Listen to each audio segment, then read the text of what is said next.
Nandito po ako ngayon sa isang budiga ng amo ko.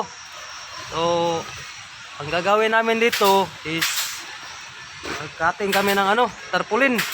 Kasi wala na po to. Binaklas na. Galing sa billboard. So, gawin namin, kating-katingin namin para maibenta din. So, ayun. Ang laki nito mga kamigs, mga 70-40. 70 yung height niya, 70 feet, at saka 40 feet yung lapad niya. So, ayun, mga bang. O, yung kasama ko. Wala na nag-cutting.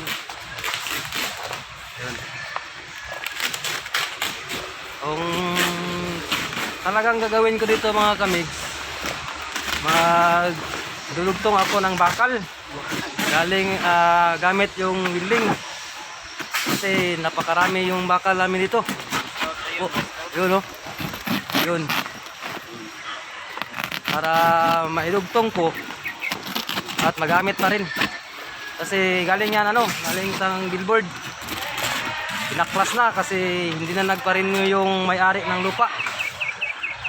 Yun. Saka shout out muna. Baka may gusto kayong shout out dyan. Mga kamigs dyan. Wala daw, wala. Nahiya sila, nahiya. So, balik tayo sa gagawin kong pagdugtong ng bakal. So, abang-abang na lang mga kamigs.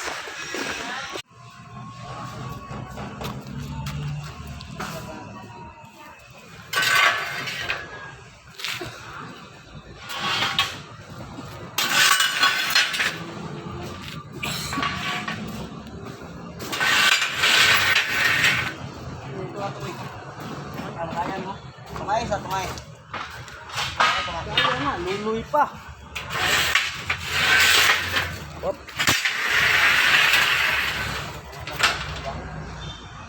Dira.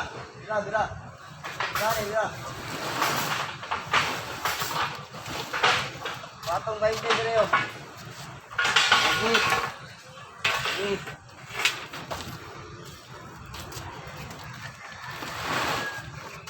So, ayan na mga kamigs. Panoorin nyo ako paano dugtong ng bakal.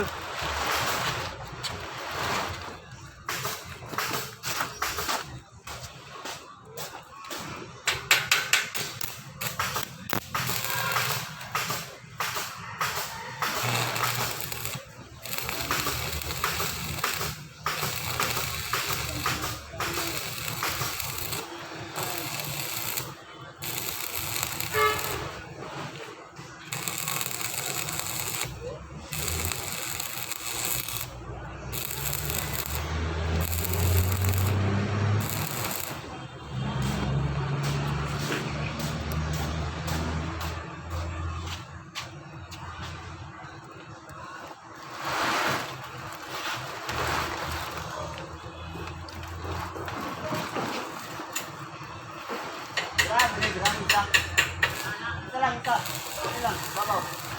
Anini, raumok.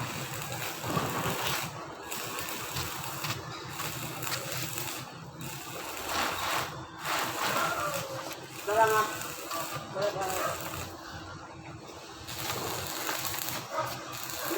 Bila, perempuan.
So, ito mga kamig, pakita ko sa inyo yung narugtong ko ng mga bakal. Ano? Marami na po ako narugtong. Yan. Bakal yan. Angle bar. So, ngayon, hanggang dito na lang muna yung vlog ko. Bye-bye. Salamat.